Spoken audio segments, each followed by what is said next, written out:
राजस्थान के सियासी संग्राम पर 27 जुलाई को सुप्रीम सुनवाई।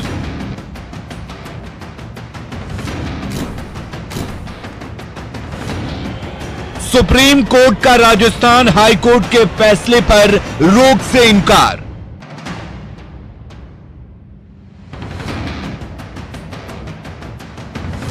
पायलट गुट की याचिका पर हाई कोर्ट का फैसला कल।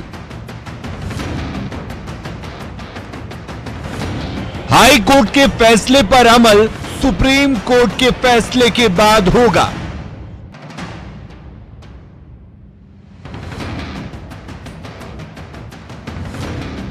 सुप्रीम कोर्ट की टिप्पणी, लोकतंत्र में असहमति को नहीं दबाया जा सकता।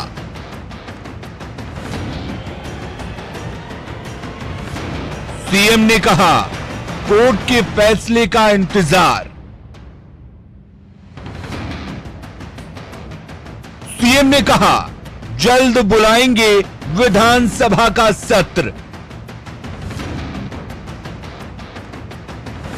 कब निकलेगा सियासी संकट का समाधान?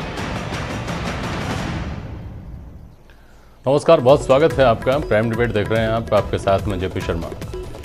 पिछले 48 घंटे में घटनाक्रम बहुत तेजी से आगे बढ़ा है। स्पीकर पक्ष को सुप्रीम कोर्ट में दायर की गई एसएलपी से राहत नहीं मिली है। शीर्ष अदालत ने हाई कोर्ट के आने वाले फैसले पर रोक लगाने से इनकार कर दिया है और हाई कोर्ट का फैसला सुप्रीम कोर्ट के फैसले के अधीन रहेगा। अदालत ने आज कई महत्वपूर्ण सवाल किए और इस मामले को वर्तमान परिप्रेक्ष्य में व्यापक बहस के लिए उपयुक्त माना।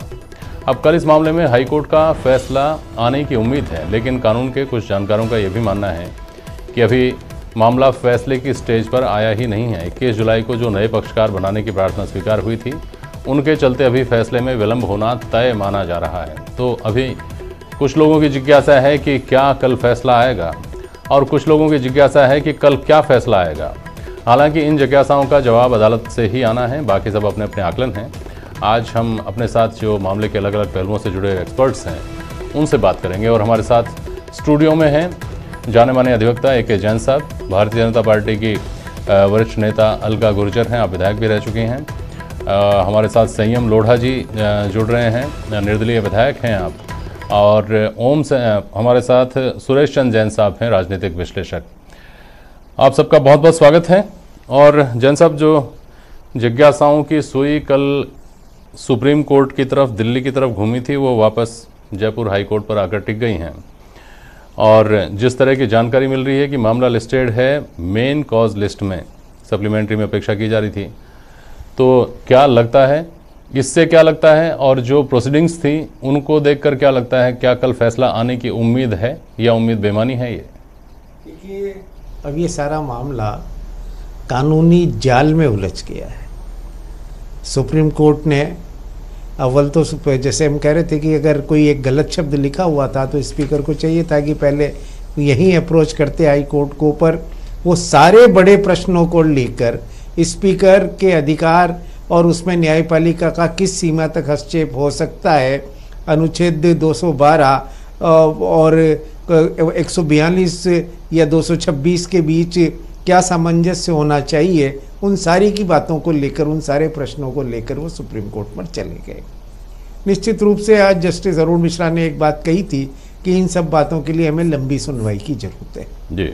हालांकि उन्होंने एक बार ये भी कहा था, एक जस्टिस गवई ने ये प्रश्न भी किया था कि भाई स्पीकर तो न्यूट्रल है, इंडिपेंडेंट है, तो फिर इनको सुप्रीम कोर्ट में आने की क्या आवश्यकता हुई थी? स्पीकर क्यों एक तरफ से पक्षकार हो रहे हैं? और एक बड़ी अजीब सी बात है जो मुझे लगी इस सारे मामले में जी, कि स्पीकर की तरफ से अपीयर हुए कपिल सिब्बल। कपिल सिब्बल राजस्थान में अपीयर हो रहे हैं, राजस्थान में भी अपीयर हो रहे हैं स्पीकर की तरफ से जी। प्रश्न हाईकोर्ट का, सुप्रीम कोर्ट का बड़ा पर्टिनेंट प्रश्न था कि स्पीकर को स्वयं जाकर न तो हाईकोर्ट में पार्टी बनने की जरूरत थी, न सुप्रीम कोर्ट में पार्टी बनने की आवश्यकता थी। हाईकोर्ट को नोटिस जारी करने देते, हाईकोर्ट को देखने देते कि वो इंटरिम जो कोई नोटिस है, जब स्पीकर का इतना स्ट्रांग व्यू था कि इंटरिम लेवल पर हाई कोर्ट या सुप्रीम कोर्ट इंटरफियर नहीं कर सकती, वो संवैधानिक संस्थाएं हैं, हम भी संवैधानिक संस्था हैं। तो दूसरा प्रश्न आता है कि फिर आपने अपने आप को कोर्ट के जुरिस्डिक्शन को सबमिट क्यों किया? कोर्ट ने आपको नोटिस नहीं दिया, उससे पहले आप कोर्ट में क्यों चले गए? अब इसका दूसरा पक्ष देख लें। अमेंडमेंट करके ये कह दिया गया कि हम एक आर्टिकल सेक्शन 2(1)(a) की संवैधानिकता को चुनौती दे रहे हैं। अभिषेक मनु सिंह ने पर्टिनेंट ऑब्जेक्शन किया कि यूनियन ऑफ इंडिया पार्टी नहीं है, केंद्र सरकार का कानून है, मान लिया। अब उस जब पूरी बहस हो गई उसके बाद अब बीच में आपने फिर यूनियन ऑफ इंडिया को पार्टी बनने की दरखास्त पिटिशनर से लगाई है, मतलब सचिन पायलट ग्रुप ने लगाई है। तो इसका मतलब अब तक आप ये मान रहे कि अब तक जो आपने पिटिशन दायर कर रखी थी वो दोषपूर्ण थी, अविधिपूर्ण थी, और आपने 4 दिन तक एक गैरकानूनी पिटीशन पर सुनवाई कराई। प्रश्न ये है कि कोर्ट्स भी सुनती रही इस सारी के मामले में, कोर्ट से भी कोई एक्शन ले जाएंगे। तो इन सारी परिस्थितियों को देखते हुए कोर्ट ने अब एक राइडर ये लगा दिया है कि हम सब्जेक्ट जो भी ऑर्डर होगा सब्जेक्ट टू सुप्रीम कोर्ट के डिसीजन के लिए होगा। मजे की बात है कि कल कोई जजमेंट के लिए केस निश्चित नहीं है, अंतरिम आदेश पर कोर्ट ने पेश डेट नियत की हुई है। अगर हम कैटेगरी देखते हैं तो एडमिशन कैटेगरी में केस आया है, उसमें भी एक एप्लीकेशन लगी है जिसको ये कहते हैं कि हम पार्टी बनाने की एप्लीकेशन है। उससे पहले कोर्ट ने खुद लिख रखा है कि इन 3 आदमियों को पक्षकार बनाया जाए, इनको अमेंडेड कॉस्ट टाइटल करने के बाद इन्हें पिटीशन की कॉपी दी जाए। तो प्रश्न ये है कि ये अंतिम स्टेज कहाँ है अभी? तो ये मामला कल क्या होगा? कल ये भी हो सकता है कि कोर्ट ये कह दे कि सुप्रीम कोर्ट में मामला पेंडिंग है, इसलिए इस स्टेज पे हम कोई ऑर्डर पास करना उचित नहीं समझे। सुप्रीम कोर्ट को इन लेवल, क्योंकि वही क्वेश्चन हाई कोर्ट के सामने है जो सुप्रीम कोर्ट के सामने है। तो मुझे समझ में नहीं आता कि ये सब विद्वान लोगों ने इस पॉलिटिकल लड़ाई को इस कानूनी दायरे में क्यों उलझा के रख दिया है। सीधा सा बात है, आप किसी को मेजोरिटी प्रूव करनी है। बम्बई के केस में सुप्रीम कोर्ट कह चुका है कि floor test is the best test, वहाँ जाइए अपने। यदि कोई आपके विप का वायलेशन करता है, नहीं आता है, तो डिस्क्वालीफाई हो जाएगा वहाँ पर आके। आखिर ये सारा तमाशा करने की जरूरत क्यों आ रही है कि 19 MLA एक होटल में बंद हैं, बाकी MLA एक होटल में बंद है, और बाकी सब आप और हम रोज टीवी पर 5-5 घंटे बहस कर रहे हैं इन सब बातों को लेकर। सर एक बात बताइए, जो इसका संविधान वाला जो एस्पेक्ट है, वो जो पहलू है, जो स्पीकर के अधिकारों को लेकर जिसमें बहस होनी है, 10वीं अनुसूची को लेकर जिसमें बहस होनी है, उस पर तो चलिए व्यापक बहस होगी, लेकिन अभी राजस्थान में जो मामला पैदा हुआ है उसको लेकर कोई अंतरिम ऑर्डर पास किया जा सकता है क्या? कल इसकी कितनी संभावना है? देखिए, अब तक जो कानून है, कानून बदलता रहता है। अब तक जो कानून है वो ये है कि नोटिस की स्टेज पर, अंतरिम स्टेज पर न्यायालय जुडिशियल रिव्यू के रूप में हस्तक्षेप नहीं करते हैं।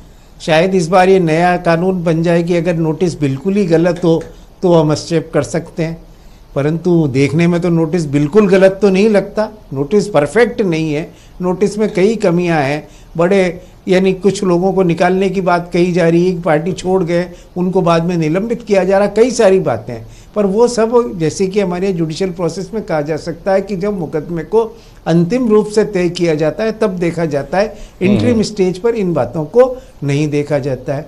परंतु कल अगर कोई नया कानून डेवलप हो जाए तो हम कह नहीं सकते, और कोई क्योंकि पर कल कानून डेवलप कैसे होगा? कभी तो कल तो इंटरिम स्टेज पर है, जब कोर्ट ने एक बार डायरेक्शन दे दिया है, वो भी एक नई बात हुई है। इससे पहले डायरेक्ट शब्द कभी नहीं लिखा गया, परंतु हुआ ये कि डायरेक्ट और रिक्वेस्ट दोनों एक साथ साथ लिखे हुए, जो कि एक दूसरे का विरोधाभासी अर्थ देते हैं। ठीक बात है। और CP जोशी जी बड़ी जल्दी में सुप्रीम कोर्ट चले गए। तो ये सारा मामला अब ये है कि बेहतर ये कि जितना जल्दी निमट जाए उतना अच्छा है, पर इस बात की मुझे कोई संभावना नहीं लग रही है कि ये कल कोई अंतिम पूर्ण विराम इस पर लग पाएगा। ओम सैनी साहब मेरी आवाज सुन पा रहे हैं ना आप? बिल्कुल सुन रहा हूं। ओम सैनी साहब वरिष्ठ पत्रकार जुड़ गए हमारे साथ। सैनी साहब, ये जो मामले को यहाँ भी जब केंद्र सरकार को पक्षकार बनाने के लिए नई पार्टी जिसमें जुड़ी, तब सत्ता पक्ष ने इसका विरोध किया, और केंद्र में भी आज रेस्पोंडेंट्स ने ये मांग उठाई कि इसमें केंद्र सरकार को भी पार्टी बनाया जाना चाहिए। राजनीतिक लिहाज से इसके मायने क्या हैं? सचिन कैंप को इस मामले को लंबा खींचने में दिलचस्पी क्यों दिखाई देती है? ओम सैनी साहब। देखिए जेपी जी, मुझे तो यूँ लग रहा है कि राजस्थान के स्पीकर की सदिच्छा का बड़ा गलत सारा सिलसिला जा रहा है। सदिच्छा ये रही कि उन्होंने नोटिसेज में देखा कि हाई कोर्ट हमें आदेश दे रहा है, जबकि स्पीकर की जो अपनी है उसमें आदेश आप दे नहीं सकते, आप आग्रह करते तब तो बात अलग था। लेकिन जब वो किया तो उन्होंने बजाय अपनी नाराजगी हाई कोर्ट के सामने पेश करने के जाकर के और सुप्रीम कोर्ट में अपनी अलग से वो लगा दी याचिका, तो वो अपने आप में बड़ा अजीब लग रहा है, क्योंकि ज़रूरत ही नहीं थी। जब हाई कोर्ट आपकी बात, आपके सम्मान का ख्याल नहीं रख रहा है, तो आपको अपने अधिकारों का इस्तेमाल करते हुए उसे अपना काम करना चाहिए था। तो मामला यहीं से जो भी कुछ बनता तो फिर जाता सुप्रीम कोर्ट में। अब हो ये रहा है कि सुप्रीम कोर्ट का भी रवैया कुछ अलग किस्म से समझ में आ रहा है, और इधर हाई कोर्ट का भी कुछ अलग, कुछ कह नहीं सकते। तो ऐसी स्थिति में मुझे लगता ये है कि कल जो कुछ होगा, अगर हाई कोर्ट ये कहता है कि आपने जो कुछ किया है वो अपने अधिकार क्षेत्र में किया है, तब तो बात कोई खास बात नहीं रहेगी। लेकिन अभी जैसा मैंने सुना, मैं देख तो नहीं पा रहा हूँ, लेकिन मैंने सुना कि हाई कोर्ट क्यों कहेगा, जब वो ये कह सकता है कि साहब अब तो सुप्रीम कोर्ट में मामला है, तो हम उसमें क्यों हस्तक्षेप करें, आप सुप्रीम कोर्ट देखेगा इसे। लेकिन मुझे लगता यह है कि स्पीकर साहब की जो सदिच्छा रहे कि दोनों में एक सौहार्द बना रहे, समन्वय बना रहे, दोनों का सम्मान होता रहे, न्यायालय का भी और साथ साथ में स्पीकर के पद का भी, उसमें ये मामला आगे बढ़ गया। अन्यथा मुझे कोई बात समझ में नहीं आ रही थी, क्योंकि सब चीज़ें बड़ी ठीक से चल रही थी। एक डाउट हो रहा था कि हाई कोर्ट क्या निर्णय देगा, वही वाली बात थी।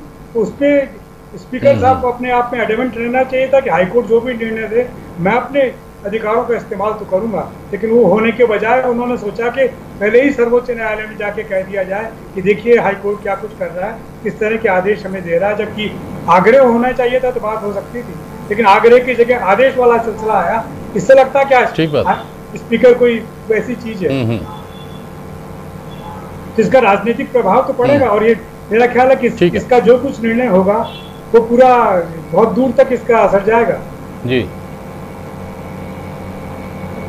व्यापक परिप्रेक्ष्य में तो इसका असर पड़ेगा ही पड़ेगा। ये सुप्रीम कोर्ट ने खुद ने भी आज कहा है, क्योंकि इसके इम्प्लीकेशंस हैं बहुत वाइड होंगे, इसलिए इस पर विस्तृत चर्चा की, विस्तृत सुनवाई की जरूरत सुप्रीम कोर्ट ने भी बताई है। सुरेश जैन साहब, या तो स्पीकर इसमें पार्टी बनते ही नहीं, सुरेश जैन साहब सुन रहे हैं ना मुझे, और या बनते तो जिस स्टेज पे उन्होंने पार्टी बनना और सुप्रीम कोर्ट जाना मुनासिब समझा, वो थोड़ा सा हैरान नहीं करता कि जब फैसला रिजर्व रख लिए जाने की बात आ रही हो, तो शायद ही कोई ऐसा केस होगा जिसमें फैसला जब रिजर्व रख लिया गया निचली अदालत के द्वारा, तब आप ऊपरी अदालत में कह रहे हैं कि ये इस मामले की प्रोसीडिंग्स रोकी जाएं, क्वेश की जाएं।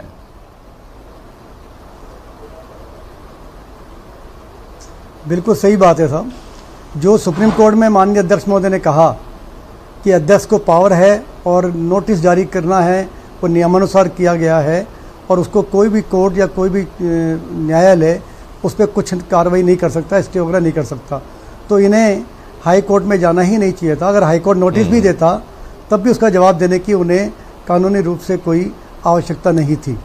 लेकिन जब एक बार कोर्ट में चले गए और कोर्ट की रिक्वेस्ट पर आपने ऑलरेडी पहले 2 बार समय बढ़ा दिया, तीसरी बार जब समय बढ़ाने की बात थी तो जैसा चैनल्स पे आ रहा था कि स्पीकर साहब उससे सहमत थे। असहमति तब पैदा हुई जब रिक्वेस्ट शब्द उस ऑर्डर शीट में से गायब हो गया और उसमें निर्देश शब्द आ गए। तो मेरा मानना यह है कि उसका सरल रास्ता यह था कि माननीय अध्यक्ष महोदय के जो वकील थे वो उच्च न्यायालय के अंदर ही एक एप्लीकेशन लगाते कि आपने जो निर्देश शब्द दिया है ये गलत है, अध्यक्ष को दे नहीं सकते, आप अपने आदेश को अमेंड करिए। तो मैं समझता हूँ कि उच्च न्यायालय बहुत आसानी से शायद उसे स्वीकार करके और उसे रिक्वेस्ट को कर लेते, क्योंकि 3 बार उच्च न्यायालय ने रिक्वेस्ट शब्द का उपयोग किया है। जब 17 तारीख का टाइम बढ़ाया था, जब 5:30 बजे मंगलवार का टाइम बढ़ाया था, तब उन्होंने इसी बात को लिया था। अब स्थिति क्या पैदा हो गई है कि आप स्वयं उच्चतम न्यायालय में चले गए हैं और उच्चतम न्यायालय ये कहता है कि हाई कोर्ट का जो भी निर्णय होगा वो हमारे निर्णय के अध्ययन होगा। अब यदि फैसला मान लो स्पीकर साहब के पक्ष में भी आ गया तो क्या वो उच्चतम न्यायालय के निर्णय के अध्ययन नहीं होगा? ऐसी स्थिति में क्या माननीय अध्यक्ष दलबदल याचिका पे कोई निर्णय कर पाएंगे? मैं इतना लीगल नहीं समझता, लेकिन कॉमन सेंस की बात है कि जब उच्चतम न्यायालय में स्वयं गए हैं और उन्होंने ये निर्णय दे दिया है कि इस निर्णय के अधीन रहेगा, तो निश्चित रूप से वो कोई निर्णय दल बदल याचिका पर नहीं कर पाएंगे। और ना ही पायलट गुट को तो इच्छा ही यही है कि इस पर कोई निर्णय अभी ना हो। तो इसलिए अगर उनके पक्ष में यह डिसीजन होता है तब भी बहुत अच्छी बात है, उनके खिलाफ डिसीजन होता है तब भी उन पर कोई फर्क पड़ने वाला नहीं है, तब तक जब तक उच्चतम न्यायालय में ये कार्रवाई ना हो। और उच्चतम न्यायालय में जैसा कि उच्चतम न्यायालय के न्यायाधीशों की बात ने जो बहस के दौरान जो बात आई कि इसके बहुत दूरगामी परिणाम होने वाले हैं, इसलिए इस पर कोई लंबी चर्चा होनी चाहिए या लंबी बहस होनी चाहिए। और अभी तो सेंट्रल गवर्नमेंट को पार्टी ही उच्चतम न्यायालय में नहीं बनाया गया है। और यदि जो एक्ट की मूल भावना है कि स्वेच्छा से कोई सदस्य दल त्याग करता है तो उसकी सदस्यता चली जाएगी, इसे जो चैलेंज किया गया है, इस चैलेंज का तब तक कोई महत्व नहीं है जब तक कि केंद्र सरकार को पार्टी बना करके उनका जवाब प्राप्त न कर लिया जाए। तो मुझे लगता है कि अभी मामला बहुत ज़्यादा पेचीदा हो गया है, उलझ गया है, और इसका हल यही है कि विधानसभा के सत्र में ही फ्लोर पर इसका कोई डिसीजन हो जाए। और जेपी शर्मा साहब, एक बहुत पुरानी कहावत है कि जब ये प्रश्न इटली में पैदा हुआ कि बैल के दांत कितने हैं, तो वहाँ बड़ी बहस हुई। तो मेरे जैसे किसी अज्ञानी ने कह दिया कि इतनी बहस करने की क्या जरूरत है, बैल का मुंह खोलो और दांत गिन लो कितने हैं। तो सबसे आसान हल तो यही है कि गिन लिए जाएंगे कितने सदस्य किसके पक्ष में हैं, तो बहुत आसानी हो जाएगी। अच्छा, ये बताइए जैन साहब कि ये बैल के दांत या तो शुरू में गिन लिए जाते या अब ये अदालत के परिसर में जाकर के बात उलझ गई है, इसके बाद भी आखिरकार वो होना है, तो दोनों परिस्थितियों में प्रोसीजरल डिफरेंस क्या है? वो तो एक ही रहना है साहब। जो प्राइमा फेसी समझ में आ रही है वो बात, प्राइमा फेसी बात सिर्फ इतनी सी समझ में आ रही है कि शायद जो सदस्य स्वेच्छा से दल त्याग करने वाले बताए जाते हैं, उनकी सदस्य संख्या कुल बहुमत योग्य सदस्यों में से कम किया जाना ही उद्देश्य है। ऐसा लगता है कि यदि उस पर कुछ निर्णय हो जाए तो बहुमत सिद्ध करना थोड़ा सा आसान हो जाएगा।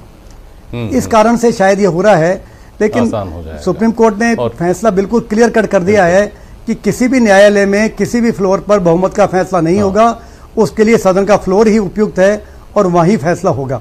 तो अंत में कुछ भी हो, आना वहीं पड़ेगा, चाहे आज आए, चाहे कल आए, चाहे परसों आए। अब ये सोचना राजनीतिक स्तर पर है कि आपको ये निर्णय आज करना है या 10 दिन बाद करना है या सुप्रीम कोर्ट के निर्णय के बाद करना है। बिल्कुल सही है। और सचिन कैंप की शायद इसीलिए इस बात में दिलचस्पी है कि ये अगर लेट होता है तो अच्छा है हमारे लिए। अलका गुर्जर, आपके पास आ रहा हूँ। अब हमारे राजनीतिक मित्र हमारे साथ जो जुड़ रहे हैं, संयम लोढ़ा और अलका गुर्जर, आपके पास आ रहा हूँ।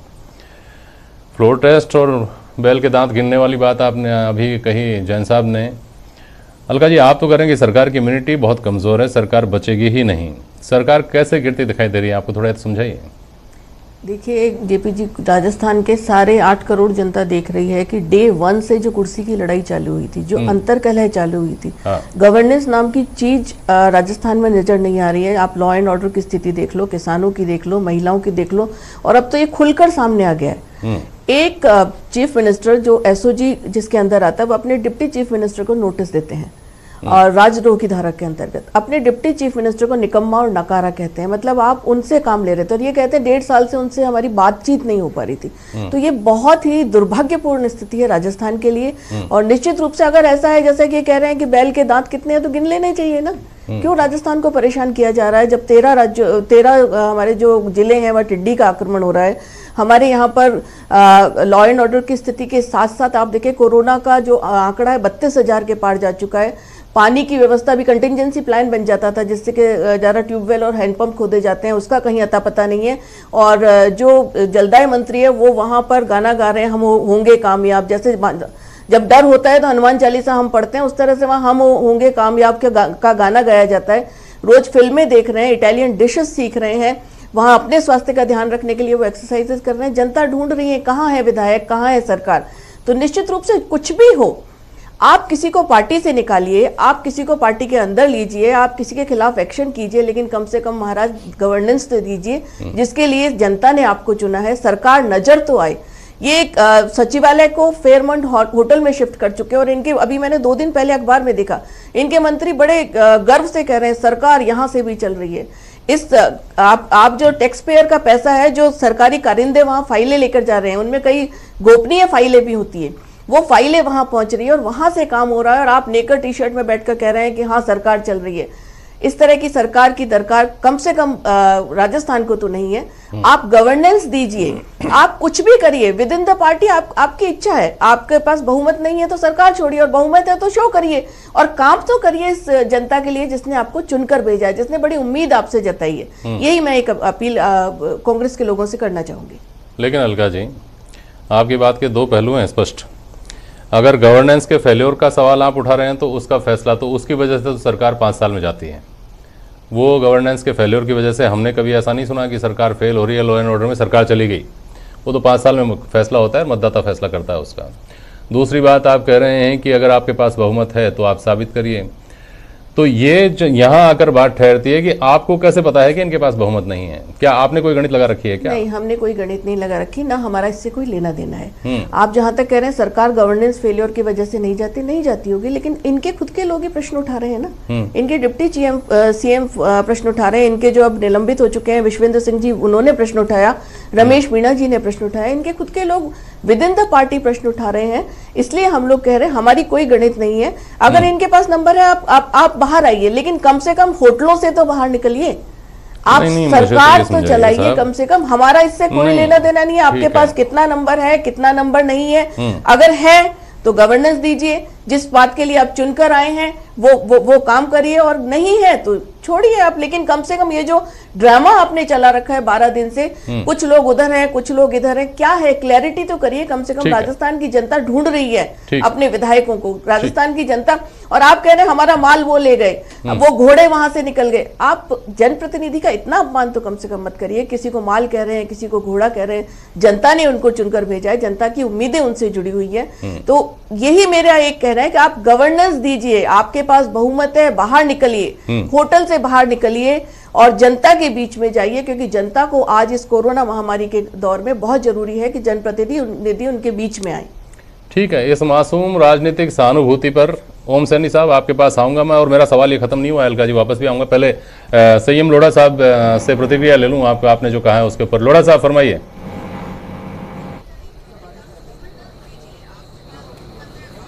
देखिए जेपी साहब, कोरोना के अंदर सोशल सिक्योरिटी के पॉइंट ऑफ व्यू से राजस्थान देश में आउटस्टैंडिंग है। ये बात देश के प्रधानमंत्री भी मान चुके हैं। मनरेगा के अंदर राजस्थान आउटस्टैंडिंग है। देश के प्रथम 5 राज्यों के अंदर कोरोना डेज में राजस्थान ने काम किया है, और राजस्थान वो स्टेट है जिसने कोरोना में सबसे पहले मनरेगा के काम चालू करके लोगों को एम्प्लॉयमेंट दिया था। किस आधार पर ये बातें कही जा रही है कि राजस्थान के अंदर जो है वो शासन खत्म हो चुका है या सुशासन खत्म हो चुका है या गवर्नेंस दे रही है? रही मंत्रियों की बात, तो इनको स्मरण होना चाहिए कि जब कोई भी मंत्री किसी भी तरह की एथिक्स के खिलाफ या पार्टी लाइन के खिलाफ उसका कंडक्ट पाया जाएगा, गवर्नमेंट की लाइन के खिलाफ पाया जाएगा, तो उसकी विदाई होती हुई है। क्या आपकी सरकार में, देवेंद्र फडणवीस की सरकार में, महाराष्ट्र में एकनाथ खड़से की विदाई नहीं हुई थी? क्या शिवराज सिंह की सरकार में तब के वित्त मंत्री राघव जी की विदाई नहीं हुई थी? तो ये तो एक प्रक्रिया का हिस्सा है, इसमें कोई टिप्पणी करने की आवश्यकता नहीं है। और रही बात हमारे यहाँ रहने की, आपने अपनी बात कह दी है, बीच में मत बोलिए। आई एम सॉरी, बीच में मत बोलिए। आपने अपनी बात कही है, किसी ने टोका आपको? और हम यहाँ पर बैठे क्यों बैठे हैं? क्या हमें अच्छा लग रहा है? क्या सरकार को अच्छा लग रहा है? सारे मंत्री आज सचिवालय में थे, आप जाकर के देख सकते हैं। सचिवालय से मंत्रियों ने काम किया है। जब भारतीय जनता पार्टी के डकैत घूम रहे हैं चारों तरफ, अटैचियां ले लेकर के घूम रहे हैं, तो प्रजातंत्र की रक्षा के लिए क्या करेंगे? हम सैक्रिफाइस कर रहे हैं। हम यहाँ पर बैठे हैं, प्रजातंत्र के हित में बैठे हैं, प्रजातंत्र की रक्षा में बैठे हैं। 100 से ज्यादा लोग यहाँ पर बैठे हुए हैं। आपने बात कर रहे हैं, आपने क्या किया मध्य प्रदेश में, आपने क्या किया कर्नाटक के अंदर? क्या ये करने का मौका दें आपको? और रही बात, एक सिंपल सा नोटिस विधायकों को दिया गया, उन्हीं सीपी जोशी के द्वारा दिया गया, जिनको उन्हीं लोगों ने विधानसभा का अध्यक्ष बनाया था। क्या जरूरत थी उनको हाईकोर्ट में जाने की? उनके अंदर का चोर है, उनके अंदर का डर है कि वो भारतीय जनता पार्टी के साथ उसके षड्यंत्र को कामयाब करने की दिशा में आगे बढ़ना चाहते हैं। उसमें सफल नहीं हो पा रहे क्योंकि सारे लोग यहां बैठे हुए हैं और वो षड्यंत्र सफल होगा भी नहीं। जैसा माननीय मुख्यमंत्री जी ने आज कहा है कि हम विधानसभा का सत्र भी बुलाएंगे, हम बहुमत भी साबित करेंगे, और मैंने 10 तारीख को भी आपके चैनल पर कहा था, आज फिर कह रहा हूं कि राजस्थान में अशोक गहलोत की सरकार अगले 3.5 साल काम करेगी, राजस्थान के लोगों की सेवा करेगी और राजस्थान के विकास के पथ पर आगे ले जाएगी।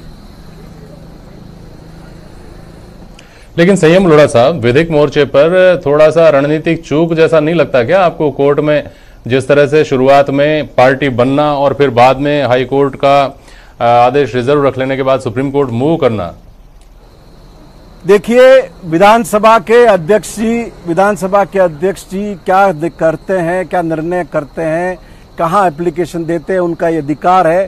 पर राजस्थान विधानसभा एक सदस्य के रूप में इतना मैं भी समझता हूं और आप सभी समझते हैं कि एक सिंपल सा नोटिस कि आप इसके ये पिटिशन आई है, इस पर कारण बताइए, इसमें हाईकोर्ट में जाने का कौन सा तुक बनता है?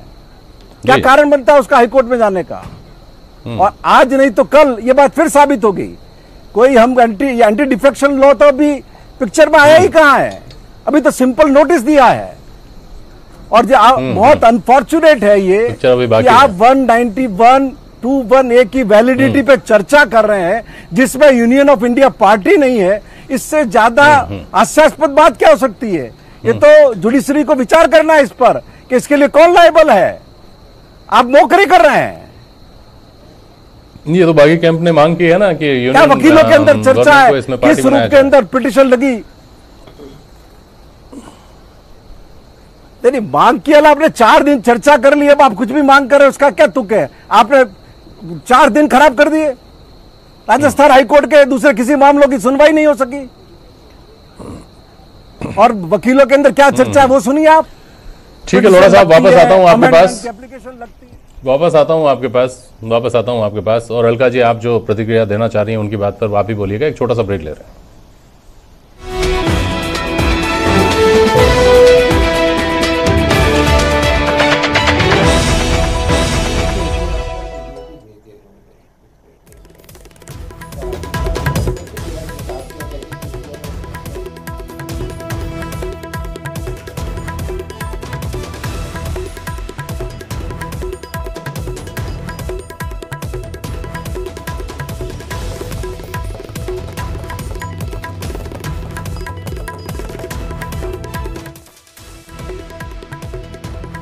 स्वागत है एक बार फिर से आपका। सभी गेस्ट हमारे साथ जुड़े हुए हैं और अलका जी, आप ही के पास आ रहा हूँ। फ्लोर टेस्ट पर आकर सबकी निगाहें टिक गई हैं। आप लोग ये उम्मीद लगा रहे हैं कि सरकार गिरेगी फ्लोर टेस्ट में, बार बार चुनौती फ्लोर टेस्ट की दे रहे हैं। तो एक बात बताइए मुझे कि सरकार ये जो घटनाक्रम पिछले 8-10 दिन में 12 दिन में हुआ है, इससे पहले तो कंफर्टेबल थी ना, मेजोरिटी में थी ना, आप लोग मानते हैं ना। 107 तो कांग्रेस के सदस्य थे और निर्दलीयों का उनके साथ समर्थन अलग था।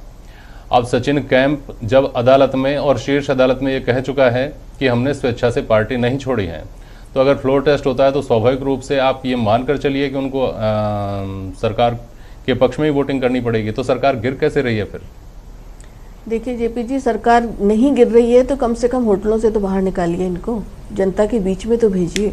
मैं अपनी बात कंप्लीट करने से पहले लोढ़ा जी की एक बात का जवाब जरूर देना चाहूँगी। ये बार बार कहते हैं कि हम 5 सबसे अच्छी परफॉर्मेंस वाले स्टेट्स हैं कोरोना में। अच्छा, भीलवाड़ा मॉडल अच्छा था निश्चित रूप से, और हमारे माननीय प्रधानमंत्री जी ने उसको अप्रिशिएट भी किया, अप्रिशिएट करना भी चाहिए अच्छी चीज़ को। लेकिन रामगंज में जो ये अटरली फेल हुए हैं, तो मैं सिर्फ एक पूछना चाहती हूँ कि भीलवाड़ा के लिए अलग चीफ मिनिस्टर है और रामगंज के लिए अलग चीफ मिनिस्टर है। क्या फेलियर की भी जिम्मेदारी लेना सीखिए। तुष्टीकरण की नीति के कारण जो आप काम करते हैं, जो बंटवारे की राजनीति करते हैं, उससे बाहर निकलिए। दूसरी बात पे मुझे एक सख्त ऐतराज है अटेची भजनलाल जी लेके आए थे जब माननीय भैरव सिंह जी की सरकार गिराने का वक्त आया था। अटेची की राजनीति हम नहीं करते हैं, ना हमारे पास अटेचियां हैं। ये कांग्रेस का काम है। हिंदुस्तान को ध्यान है 1980 में जब किस तरह से इंदिरा जी ने सभी राज्यों में जो गैर कांग्रेसी सरकार थी उनको बर्खास्त कर दिया था। मंत्रियों के हटाने पे मैंने कोई ऐतराज नहीं किया, ये मुख्यमंत्री जी का विशेषाधिकार है और यही प्रधानमंत्री जी का विशेषाधिकार था जब इनकॉम्पिटेंट मिनिस्टर होने के कारण अशोक गहलोत जी को सेंटर से हटा दिया गया था। अच्छा। तो ये सारी राजनीति की बातें अलग है, लेकिन अगर आपके पास बहुमत है, जैसा कि आप कह रहे हैं कि गिनती इनके पास, मैं तो जानना चाह रहा हूं आपसे, आप जानना आपसे इनसे जिससे पता लग जाए, लोग जानना चाह रहे हैं। जेपी जी, हम खुद भी जानना चाह रहे हैं, राजस्थान की 8 करोड़ जनता जानना चाह रही है कि अगर आपके पास बहुमत है तो आइए ना बाहर, उन दड़वे से तो बाहर निकलिए जो आपकी 5 स्टार आपने भेज दिया है इनको, उससे तो बाहर निकलिए। आपने भेज दिया है, आपने मजबूर कर दिया जाकर रहने पर। किसी को बिल तो ये पे कर रहे हैं, टैक्स पेयर के पैसे को ये बर्बाद कर रहे हैं वहां जाके। डर नहीं है, आपके पास बहुमत है, आप सरकार चलाने की जिम्मेदारी पूरी ले सकते हैं, तो बाहर निकलिए प्रभु। जनता आपको बड़ी उम्मीद से देख रही है, जिस उम्मीद के साथ जनता ने चुनकर भेजा है। वादे तो आप पूरे नहीं कर पाए, लेकिन जो गवर्नेंस है थोड़ा बहुत उसको तो दीजिए, कम से कम बाहर निकलिए दड़बे से। वो 5 स्टार की बाड़ेबंदी में इतने आरामदायक मत रहिए, भोली भाली है राजस्थान की जनता। यही अपील आपकी आईटीसी गुरुग्राम उनके लिए भी है ना आपकी अपील? ये सुनी नहीं पहले कभी आपसे, जब मैंने पूछा तो आप अपील कर रही हैं। नहीं, मैंने आपसे यही कहा, दोनों जगह जो बाड़ाबंदी हो रही, आईटीसी में हो बाड़ाबंदी या फेयरमाउंट में हो बाड़ाबंदी, जहां भी है, अगर आप लोगों के पास बहुमत है, बाहर आइए, बहुमत को सिद्ध करिए और सरकार चलाइए। सरकार को इस तरह दड़बों में बंद मत करिए। जनप्रतिनिधियों को, जो जनप्रतिनिधि का जो सम्मान है उसको कम करने का प्रयास मत करिए। आप लोगों से यही अपील है, जनता ने जिस लिए चुना है उस काम को करिए प्लीज। जी ओम सैनी साहब, मुख्यमंत्री ने मुलाकात की है गवर्नर साहब से, इसके क्या मायने निकाले जाने चाहिए? क्या बहुत जल्दी फ्लोर टेस्ट की तरफ बढ़ रहे हैं?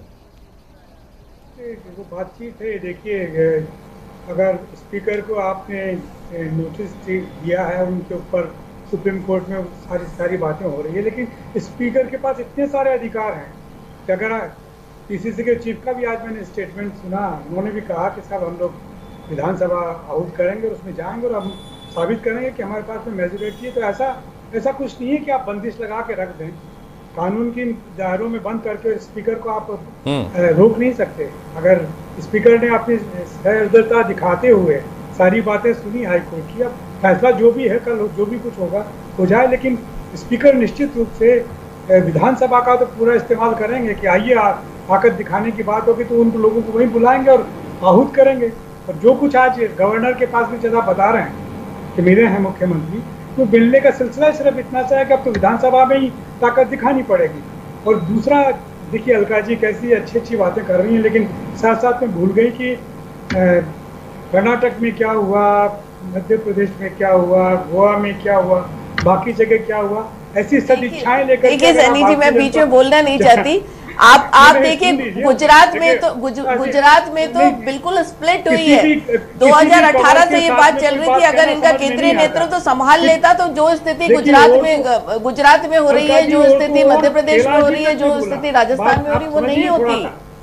कैलाश जी जैसे आदमी ने बोला, जिन्होंने सब कुछ सहा है, इमरजेंसी भी चाहिए और सत्ता का आनंद भी भोगा है, लेकिन साथ साथ में प्रजातंत्र को जिंदा रखने की बात पर तो उनके मुंह से भी वही बात निकली कि ये सब क्यों हो रहा है इस तरीके से। प्रजातंत्र को जिंदा रखिए ना, बहुमत सिद्ध करिए, जनता के बीच में जाइए, यही तो कह रही हूं सैनी साहब। प्रशस्ति वाला सिलसिला नहीं होना चाहिए।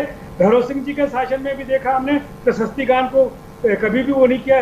अटल जी के शासन में भी देखा, लेकिन अब जो प्रशस्ति गान हो रहा है, जो विधायक नहीं होना चाहिए, नहीं होना चाहिए, मैं फुली एग्री कर रही हूँ आपसे। आपकी पार्टी में तो निश्चित रूप से देख करके आश्चर्य होता है कि हो क्या गया। वो एक इस पर क्यों बोलते हैं जो कहीं से चलता है और आप लोग बोलते हैं, तो हमें लगता है कि हम क्या करें, किसको समझाएं। भारतीय जनता पार्टी के वो लोग जो सच बोलने के लिए आतुर हैं, हमारी पार्टी का तो सवाल ही नहीं है साहब। अभी हमारी पार्टी तो चुपचाप हम बाहर बैठे हैं और देख रहे हैं क्या हो रहा है। हमें तो जो मिला है वो विपक्ष में बैठने का मिला हुआ है आदेश। हम जनादेश का सम्मान करते हुए बाहर बैठे हुए हैं। हमारा तो आज के सिनेरियो में कोई लेना देना ही नहीं है। रखा था, देखिए उनको भी कहिए ना। फिर मध्य प्रदेश में लोगों ने अरेंज किया था, हॉरिजॉन्टल स्प्लिट हुआ है, उसका हम क्या करें? क्यों नहीं संभाला? दिग्विजय सिंह जी और कमलनाथ जी, जब ज्योतिरादित्य सिंधिया जी में जब शुरू से जो चल रहा था विग्रह, राजस्थान में भी वही है सैनी साहब, विग्रह शुरू से था। अगर केंद्रीय नेतृत्व सक्षम होता तो इस विग्रह की स्थिति नहीं होती और राजस्थान को कम से कम जैसा भी राज था, राज तो मिलता, शासन तो चलता। सदन आहूत करेंगे अगर कोई भी रिक्वेस्ट करेगा, मुख्यमंत्री रिक्वेस्ट करते हैं, राज्यपाल को उस पर ऐतराज होना नहीं चाहिए और उसमें वो मेजोरिटी प्रूव कर सकते हैं। अब जो कुछ होगा, ये तो चूंकि मामला आपने सुप्रीम कोर्ट में ले गए हैं, तो उसमें जिसको पार्टी बनना वो पार्टी बनेंगे, तो लंबा फैसला होगा और हमेशा का लगता है कि सरदर्द समाप्त हो जाएगा। ये होना ही चाहिए।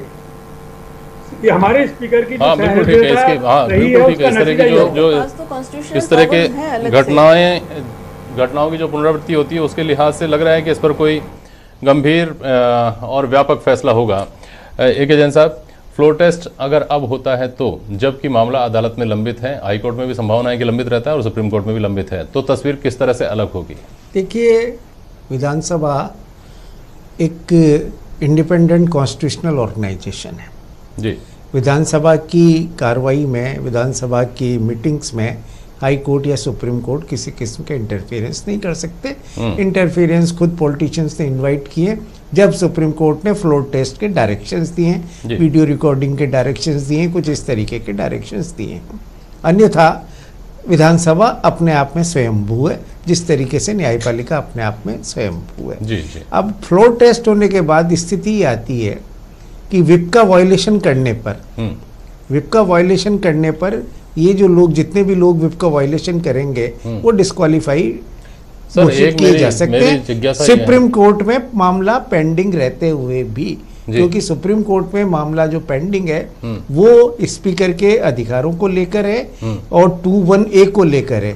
जो दूसरा पॉइंट है कि जब विप का वायलेशन आप करें, जो कि फ्लोर पे दिया, जो हाउस के अंदर दिया जा रहा है, उसको लेकर कहीं भी कोई विवाद नहीं बताया। लेकिन एक बात पैदा नहीं होगी क्या AK जैन साहब, अगर पार्टी उनको व्हिप जारी करती है तो पार्टी के ऊपर ये सवाल नहीं उठेगा क्या कि आप तो अदालत में कहकर आए हैं कि स्वेच्छा से इन्होंने पार्टी छोड़ दी है? इसी तरह से बागी कैंप जो है वो अगर व्हिप का पालन करता है तो उन पर सवाल नहीं उठेगा, नहीं करता है अगर, तो उनके ऊपर सवाल ये नहीं उठेगा क्या कि आप तो करेंगे, आप कांग्रेस में हैं, आपने व्हिप का पालन क्यों नहीं किया? लेकिन जो निलंबित सदस्य हैं या जो जिनकी सदस्यता समाप्त नहीं हुई है, वो सबके सब पार्टी के व्हिप से पाबंद है।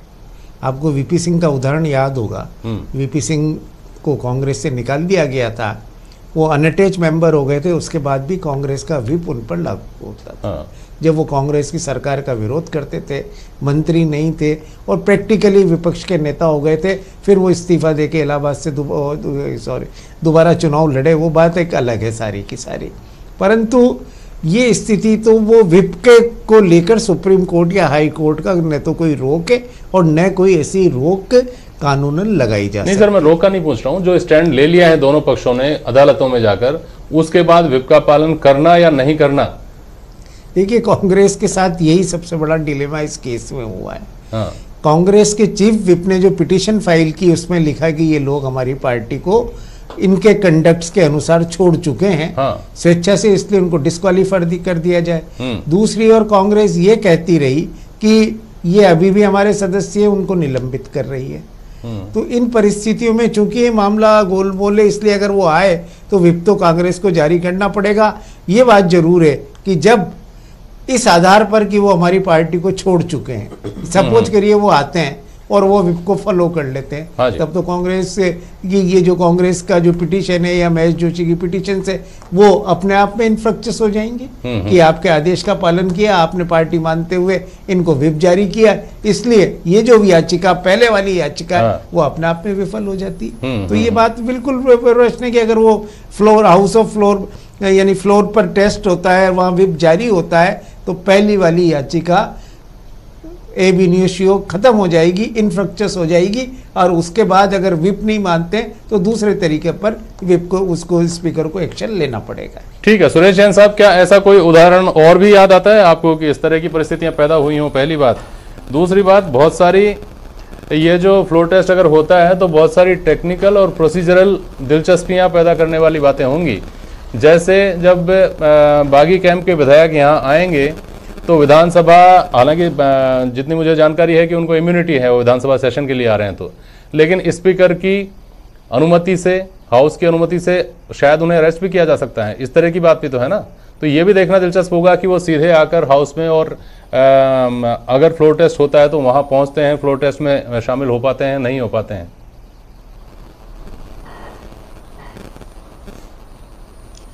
इस तरह का कोई पूर्व में उदाहरण तो नज़र नहीं आता कि किसी को नोटिस दिया हो और वो नोटिस किसी कोर्ट में चैलेंज हुआ हो, एक बात।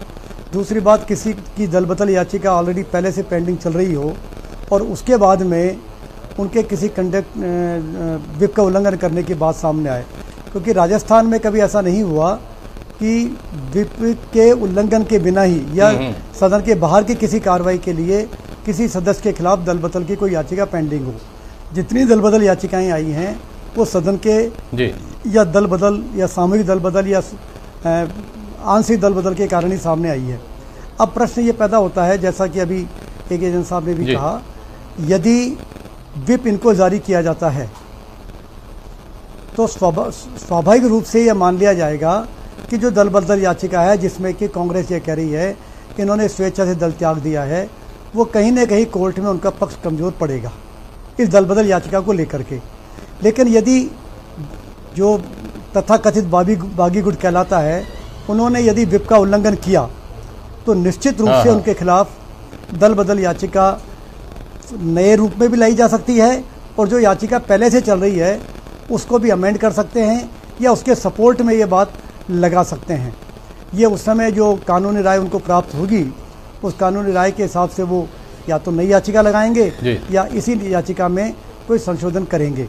मुझे लगता है शायद वो नई याचिका लगाई जाएगी और उस नई याचिका पर कोई भी उच्च न्यायालय या सर्वोच्च न्यायालय शायद ही कोई स्टे देने की कोशिश करे, नोटिस की पालना नहीं हो।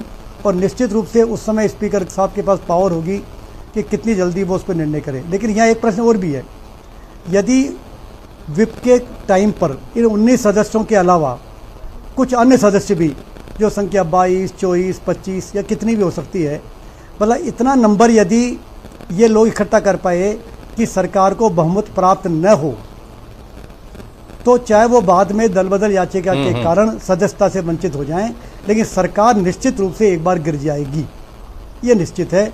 फिर उन सदस्यों की सदस्यता जाने पर हो सकता है कांग्रेस के जो सदस्य बच जाएं वो फिर बहुमत में आ जाए। उस समय क्या निर्णय होता है वो राजनीतिक निर्णय रहेंगे और राष्ट्रपति या राज्यपाल क्या निर्णय करते हैं उस पर डिपेंड करेगा। लेकिन इसमें बहुत बारीक सा तार है, उस बारीक तार पर नृत्य करना है। अब वो किसका नृत्य सफलतम होगा ये कहा नहीं जा सकता, इसलिए ये उलझनों भरा है और शायद इसी कारण से बहुत जल्दी सत्र बुलाने का निर्णय नहीं कर पा रहे। रोज तारीखें बदल रही है, अब वो क्या तारीख आएगी पता नहीं है। अभी अभी राज्यपाल से मिले हैं सीएम साहब, क्या पता सत्र के लिए मिले हैं या पहले जिस तरह 2 बार मिल चुके हैं उसी रेफरेंस में कोरोना के बारे में ही मिल रही है, इसलिए कुछ कहा नहीं जा सकता। चलिए ठीक है, आखिरी सवाल, आज जो मुद्दा और गर्म रहा उस पर आप दोनों के पास, संयम जी और अलका जी, समय बहुत कम बचा हुआ है इसलिए उस हिसाब से बोलिएगा। अलका जी, आज ये कहा गया, लगातार ये आरोप तो आप पे लगे रहे हैं कि आप केंद्रीय जांच एजेंसियों का दुरुपयोग कर रहे हैं और आप लोग ये कहते हैं कि संयोग है कि इस वक्त कार्रवाई हो रही है। ऐसे संयोग बहुत जगह होते हैं, लेकिन आज सवाल ये आया है कि ये संयोग ऐसे क्यों है जिनका पता पहले ही चल जाता है कि अब 2-4 दिन में कोई संयोग होने वाला है। अलका जी, देखिए, ईडी और आईटी दोनों स्वायत्त एजेंसीज हैं और जैसा कि जिनके ऊपर कार्रवाई होती है वो सीरीज ऑफ जांच चलती रहती है, तो नेचुरली उनको पता तो रहता है कि अब होने वाली है। आईटी का जब हुआ तब पता था क्योंकि वो बहुत पहले से चल रहा था। ये ईडी का जो हुआ 2007-9 का है, सब्सिडी वाला जो केस चल रहा था। और ये जैसा कि एक एजेंट साहब बता रहे थे किसी मामले में, ये एक संयोग है, इस वक्त ही हो गया, मिलाकर संयोग ही है। ये संयोग है। लेकिन एसओजी जो डायरेक्ट होम मिनिस्ट्री के अंडर में आता है, आप अपने लेकिन लोढ़ा साहब, चलिए समय बहुत कम बचा, लोढ़ा साहब ये कहते हैं कि संयोग आपके समय भी हुआ करते थे। खुद अमित शाह को गिरफ्तार किया गया था जिनको बाद में क्लीन चिट मिली, ये भाजपा भी कह रही है कि संयोग पहले भी होते थे। लोढ़ा जी, भारतीय जनता पार्टी ऐसे संयोग बनाती रहे, इससे कोई दिक्कत नहीं है। इनका पूरा सामना किया जाएगा, पूरा जवाब दिया जाएगा। और रही बात ये फ्लोर टेस्ट की, बार बार जो बात आ रही है, किसने मांग की है फ्लोर टेस्ट की? कोई जाकर राजस्थान के राज्यपाल से मिला है कि फ्लोर टेस्ट की आवश्यकता है? हमारी सरकार पूरे बहुमत में है, हम विधानसभा सत्र में बिल पारित करेंगे, राजस्थान की जनता की समस्याओं पर चर्चा करेंगे। क्या आवश्यकता है फ्लोर टेस्ट की? माननीय मुख्यमंत्री ने पूरी सूची गवर्नर साहब को ले जाकर के दी हुई है। किसी ने आज तक भारतीय जनता पार्टी ने या भारतीय जनता पार्टी के विधायक दल के नेता ने मांग की है फ्लोर टेस्ट की? किस बात के फ्लोट है? और रही बात, अभी कह रहे थे कि विधानसभा के सत्र की तारीख बदलती रहती है। कौन से सत्र की तारीख आई है? किसने बताई है सत्र की तारीख? माननीय महामहिम राज्यपाल अधिसूचित करते हैं कि इस दिन से विधानसभा का सत्र होगा, और जिस दिन वो अधिसूचित करेंगे उस दिन विधानसभा का सत्र होगा और विधायी कार्य होगा। राजस्थान की जनता की समस्याओं पर चर्चा होगी। भारतीय जनता पार्टी में हिम्मत है तो जाकर के कहे गवर्नर को फ्लो टेस्ट के लिए, हम बहुमत साबित करके दिखाएंगे। ये बिना मतलब की बेसुर पैर की बातें करते रहते हैं। हमने तो कुछ कहा ही नहीं संयम जी। आप तो नहीं, आप कह रही है ना, फ्लो टेस्ट पे आए, फ्लो टेस्ट पे आए। नहीं, हमने नहीं कहा, हमने कभी फ्लो टेस्ट की मांग नहीं की, ना हम करेंगे। निश्चित रहिए, आपके अंदर की कमजोरी, निश्चित रहिए। अरे हम नहीं करेंगे मांग। आपका क्यों करेंगे मांग? आपको खुद को पता है, आपको खुद को पता है कि 19 सदस्यों, हम क्यों मांग करेंगे? आपके पास है, आप जाइए, हम तो आपको बाहर खुद को निकलिए, पता है कि सचिन पायलट गुट के, हमने फ्लो टेस्ट की मांग नहीं की। आपके पास सब कुछ है, बिल्कुल, किसी ग्रुप से कोई लेना देना नहीं है। वही समय हो गया। लोढ़ा साहब, आपने भी रोक लिया अपने आप को, अच्छी बात है। बहुत शुक्रिया सैनी साहब, लोढ़ा साहब और सुरेश जैन साहब, और मेरे साथ जो मेहमान स्टूडियो में हैं, आप दोनों का भी बहुत बहुत शुक्रिया। कल पर निगाहें तो हैं, देखिए क्या होता है। संभावना इस बात की बहुत कम बताई जा रही है कि जो अपेक्षा की जा रही है कल फैसला हो जाएगा और मामले का पटाक्षेप हो जाएगा, इसकी संभावना कम बताई जा रही है। देखना होगा। बहुत शुक्रिया आप सभी का। आज के लिए बस इतना ही। नमस्कार।